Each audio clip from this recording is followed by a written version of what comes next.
Video قرلش اور خان کے بارے میں ہے اور آج کی اس ویڈیو میں اس کی ایپیسوڈ 11 کے واقعات کا تجزیہ ہوگا اور میں آپ لوگوں کو آج کی اس ویڈیو میں یہ بھی بتاؤں گی کہ اورحان غازی کا یہ جھنڈا تاریخی اہمیت کیوں رکھتا ہے اور یہ کہ فلیویوس کو اپنے باپ کا جو خنجر ملا ہے تو اس پر بنی گئی اس علامت کا کیا مطلب ہے۔ اس سے یہ جاننے میں آسانی ہوگی کہ فلیویوس ترکوں کی کس قوم سے تعلق رکھتا ہے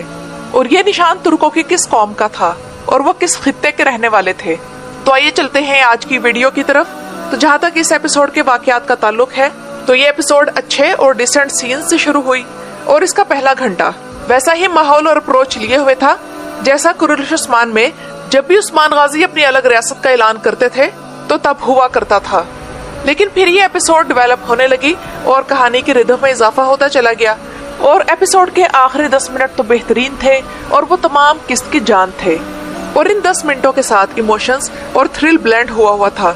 اس کے علاوہ دشمنوں کی سائیڈ بہترین طریقے سے ترتیب دے دی گئی ہے کیونکہ دشمن جتنے زیادہ مضبوط ہوں گے اتنا ہی فتح کی شان و شوکت نمایاں ہوگی۔ تو یہ ایک پازیٹیو چیز ہے جس کا مطلب یہ ہے کہ ہم اورحان بے کی جدوجہد میں زیادہ مشکلات دیکھیں گے جس کے بعد مقدس فتوحات حاصل ہوں گی اور ڈرامے کے ریولوشنری ایونٹس میں اورحان بے کی اپنی کرنسی جس کا نام آکچا تھا اس کا آغاز۔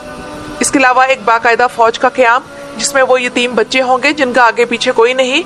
اور اورحان بے کا لگژریس کافتان، یہ بہترین ٹریٹس تھیں۔ اسپورچا کے کافی سینز تھے لیکن کسی واضح پلاٹ کے بغیر ہیں سوائے اس کے کہ اورحان اسے بچاتا ہے اور وہ بھی بڑے ٹیپیکل انداز میں دکھایا گیا، جبکہ اورحان اور نیلوفر کی گفتگو میں بھی اسپورچا کا ذکر آتا رہا، جبکہ کارا خلیل کو جتنی اہمیت اس ایپیسوڈ میں دی گئی ہے اس سے زیادہ ملنی چاہیے۔ فاطمہ اور فلیویوس کے سینیریو کی طرف آئیں تو فاطمہ نے حقیقت کھلنے پر وہی قدم اٹھایا جو کہ ایک شریف اور باعزت لڑکی کو کرنا چاہیے، لیکن دوسری طرف یہ بھی ہے کہ فاطمہ کا کردار ایک ڈرامہ کوئن میں بدل چکا ہے اور اس کے سینز اس قسط میں زیادہ ہی لمبے کر دیے گئے تھے۔ ہو سکتا ہے کہ انٹرنیشنل مارکیٹ میں یہ وومن ڈرامہ چل جائے لیکن سیریز کے لحاظ سے یہ بہت زیادہ ہے۔ اس کے علاوہ اورحان سیریز کے متعلق اپنی ایک ویڈیو میں نے پچھلے دنوں آپ لوگوں سے کہا تھا کہ اخی کے سلسلے کو دوبارہ متحرک کرنا چاہیے، تو اس ایپیسوڈ میں آہیوں کو پھر سے متحرک کر دیا گیا ہے اور برسا کے بازاروں کا انتظام بھی اخی سلسلے کے حوالے ہو چکا ہے۔ اور ناظرین اکرام، اورحان بے کا جھنڈا اب نئی ریاست کا نیا جھنڈا ہے جو کہ اب سے سرخ رنگ کا ہوگا۔ اس جھنڈے کی تیسری سطر میں سورہ صف کی آیت نمبر 13 درج ہے۔ اس کا ترجمہ ہے، اور ایک اور چیز بھی ہے جو تمہیں پسند آئے گی، اللہ کی طرف سے مدد اور قریب آنے والی فتح، ایمان والوں کو خوشخبری دے دو۔ جبکہ چاند ستارے کے گرد موجود حاشیے یعنی بارڈر میں سورہ فتح کی آیت نمبر 27 لکھی ہوئی ہے، اور یہاں میں بتاتی چلوں کہ سورہ فتح میں بالخصوص صلح حدیبیہ، جہاد اور مکہ کی فتح کی خوشخبری بیان کی گئی ہے، جبکہ سورہ صف کا نام ہی صف باندھنے کے مفہوم سے لیا گیا ہے اور اس صورت میں اللہ کی راہ میں جہاد کی فضیلت بیان کی گئی ہے۔